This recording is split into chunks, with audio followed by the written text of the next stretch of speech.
Here's a question I get asked a lot. How do we make repairs in the field? So here's fiber optic cable. This spool right here is the remnants of a previous flight. And then obviously there's a cover that goes over it. So out of the cover here, you can see this one's actually been damaged, is what we refer to as a pigtail. And here's a more robust pigtail, actually one of my favorite designs right here.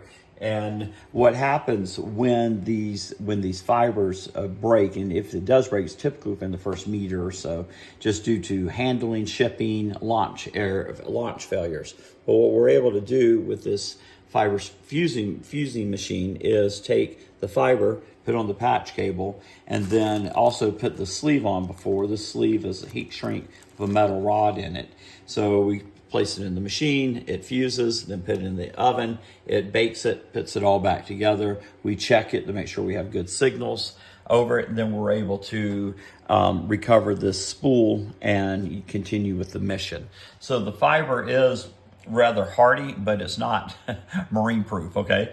So this is just such a valuable piece of kit, so that I always make sure I buy a brand new one when I enter the field. I always donate the ones I typically operate with to units when I'm in Ukraine. And then here's another very simple kit that's amazing to work off of. This is actually this is a brand new one. I give these away before I leave, and I try to grab several before I go over, depending on budget. But this is a soldering iron, and just kit, just to put a drone back together. Just run it off of your drone battery right here. I mean, I know most of us know that, but I wanted to give you just a little insight on why we have so much mission success.